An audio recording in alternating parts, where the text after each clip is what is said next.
We've got sprint car news for days coming up, including a late night driver change, a crew chief in the rumor mill gets fired, a new shark on tour, plus USAC busts another team for cheating tires. Let's go.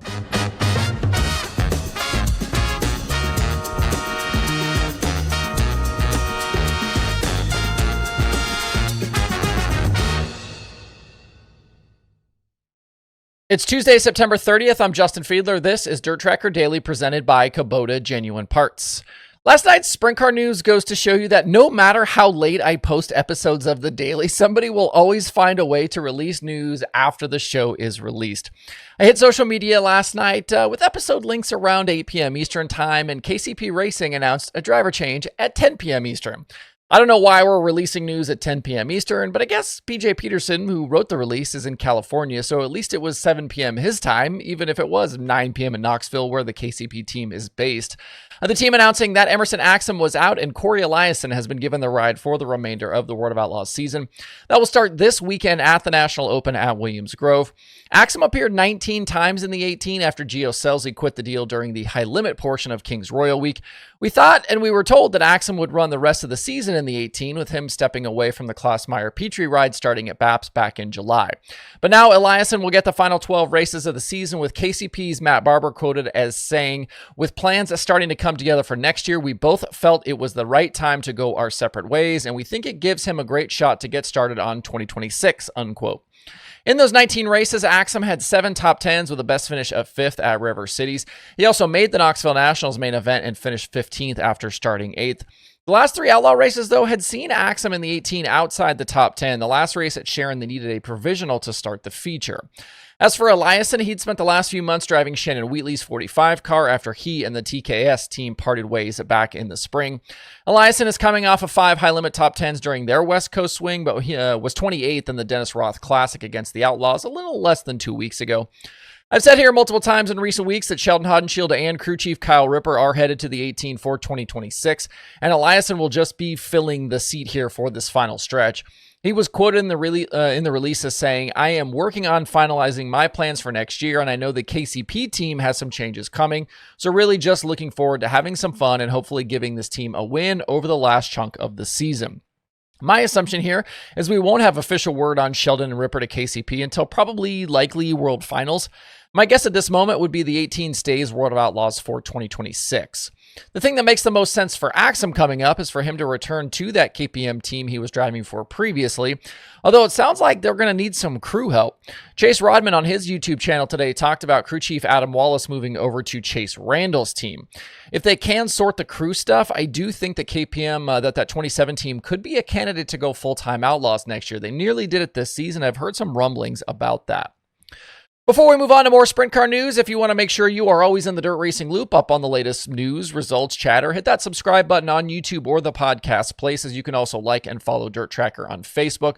That will make sure you never miss a fresh daily show. Video versions of the daily are posted 5 days a week to YouTube, Facebook, and Spotify. You can also listen on Spotify, Apple Podcasts, iHeartRadio, and at DIRTRACKR.com. Full show transcripts also available at DIRTRACKR.com/daily if you'd like to read the show or if you know someone who is hard of hearing. Everything I've just mentioned here, it's free to do. The daily shows are always free to watch and listen to.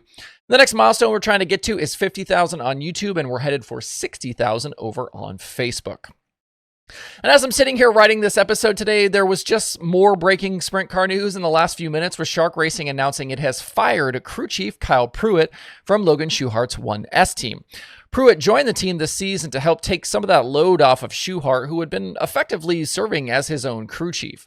And the move worked out. Schuchart is in the midst of his best season since that magical run in 2020. They've only had 2 Outlaw wins. That's actually more Outlaw wins than they had last year. But their average finish is much improved, 2 spots better than 2024, and more top 5s and top 10s. And Logan has already made more money this season than he did in all of 2024. Schuchart currently 4th in the Outlaw standings after finishing 7th last year. They did have 4 total wins last year, which included 2 PA Speedweek shows and a high-limit prelim win at Eldora. They have not had those wins this season. Currently, Logan on a streak of 17 straight Outlaw races, finishing 6th or better. None of this would point towards needing to make a crew chief change at this moment, and the release gives us really no hints as to why. Shark Racing GM Bill Klingbeil said, quote, Kyle was an asset this year, but 2026 isn't going to be status quo for us. The sport is extremely competitive and it takes everything to be successful. There will always be ups and downs in the journey. He went on to say they are seeking qualified individuals for their program for next year.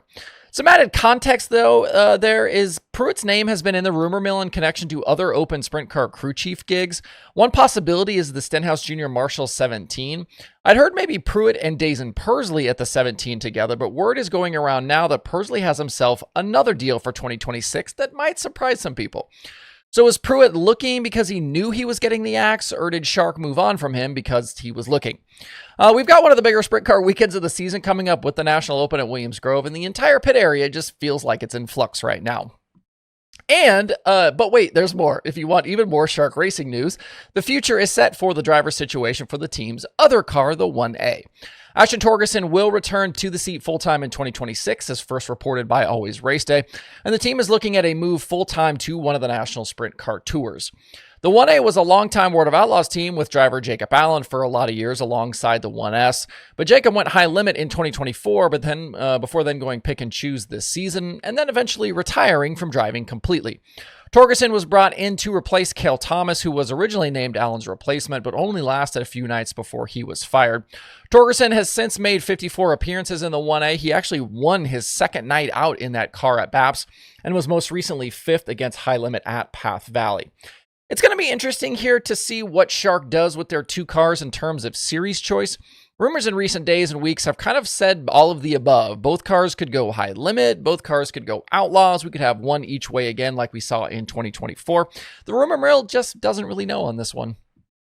One more weekend sprint car note, Ken and McIntosh will be back in the Roth 83 out in California as NARC hits Tulare on Saturday. This will be start number 2 in that second Roth entry for McIntosh, who raced the NARC show at Placerville back in September. He finished 14th in that one after crashing in his heat race.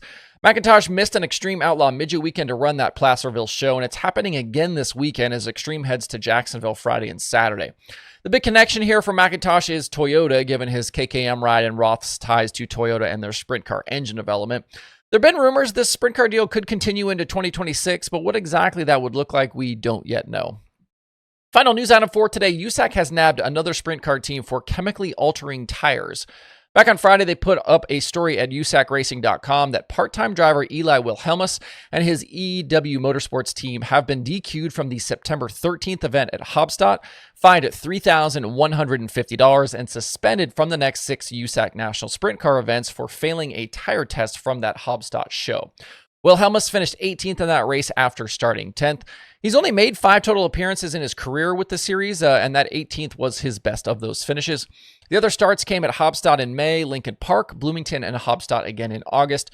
He does have a pair of top 10s with the MTSC series. If my math is correct, he wouldn't be eligible to return to USAC competition until the final weekend of 2025 at Central Arizona Raceway. I'm going to go out on a limb here and say we won't see him at a USAC event again until 2026. That's the show for today. Don't forget, if you want even more dirt racing content, make sure to follow Dirt Tracker across social media. That means Facebook, Instagram, TikTok, wherever you are, so is Dirt Tracker. Hope you guys have a great rest of your Tuesday out there. We'll see you right back here tomorrow.